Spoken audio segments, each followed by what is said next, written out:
থেকেই পুজোর রীতিনীতি আলাদা মন্দির বাজারের নস্কর বাড়িতে।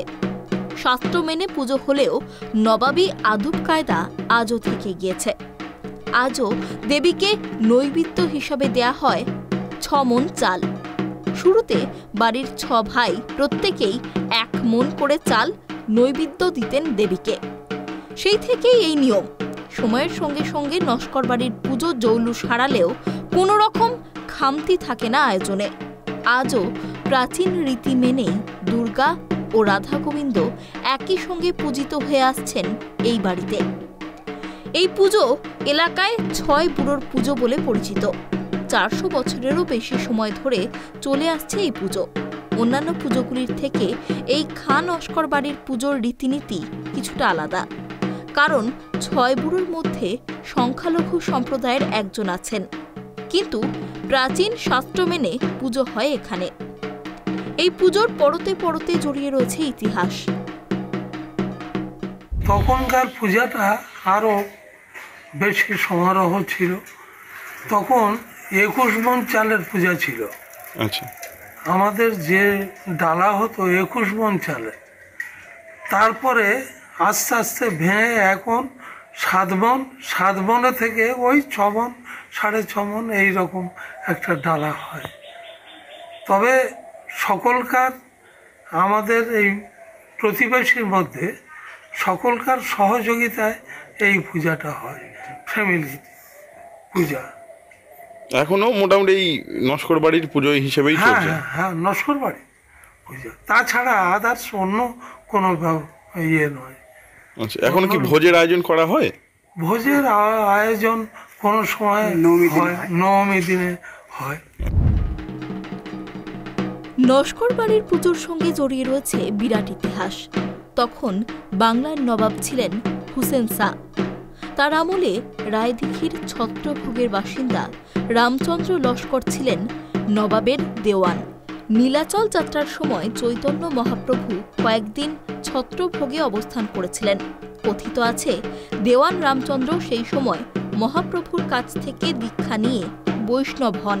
বাংলার নবাব হুসেন শাহের সময় রায়দিঘির ছত্রভোগের বাসিন্দা রামচন্দ্র লস্কর ছিলেন নবাবের দেওয়ান।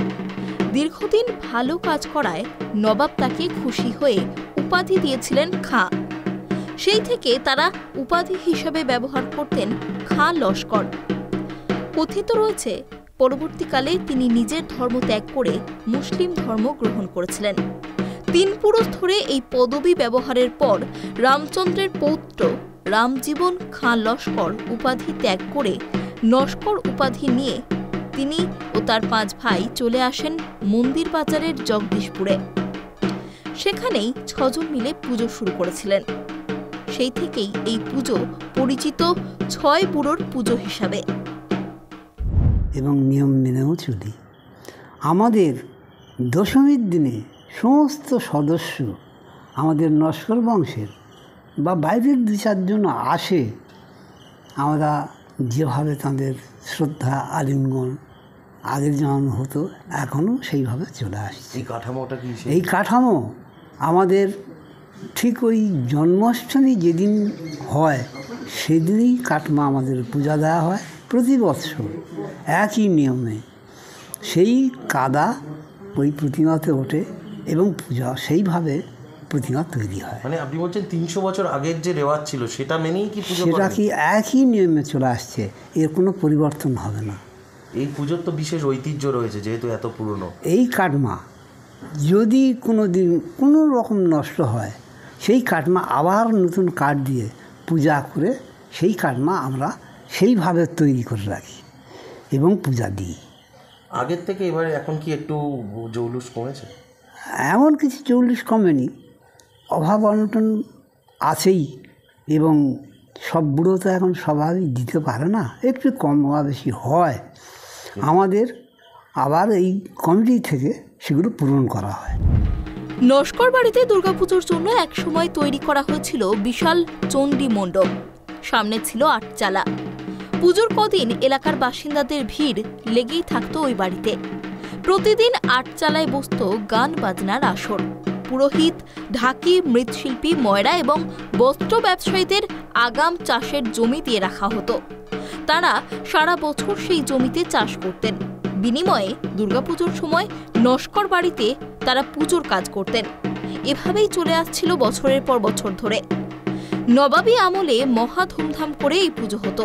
বর্তমানে এই পুজোর জৌলুস কিছুটা কমেছে, তবে ইতিহাস ও ঐতিহ্যে ভাটা পড়েনি এতটুকুও। আজও পুজোর দিনগুলিতে গম গম করে নস্কর বাড়ির প্রাঙ্গণ। পুরনো সেই দিনের কথা স্মরণ করে চণ্ডী মণ্ডপে বসে আজও নস্টালজিক হয়ে পড়েন দেবপ্রসাদ নস্কর, অনুপ নস্করের মতো নস্কর বাড়ির অন্যান্য সদস্যরাও। এখন কিন্তু ব্যস্ত রয়েছে এখানকার মানুষ, তারা কিন্তু ঠাকুর তৈরিতে ব্যস্ত। এই সেই বাড়ি যে ভগ্নদশা, তার জৌলুস নেই। জৌলুস না থাকলে কী হবে? এখনও পর্যন্ত কিন্তু এই বাড়ির পূজা কিন্তু মানুষের মণিকোঠায় জায়গা করে নিয়েছে। এখন দেখার সাম্প্রদায়িকতার নজির করতে এই পূজা কতটা মানুষের মণিকোঠায় জায়গা করে নেয়। দক্ষিণ 24 পরগনা থেকে ক্যামেরায় রেবতী মালির সঙ্গে গোপাল শীলের রিপোর্ট, ট্রাইব টিভি।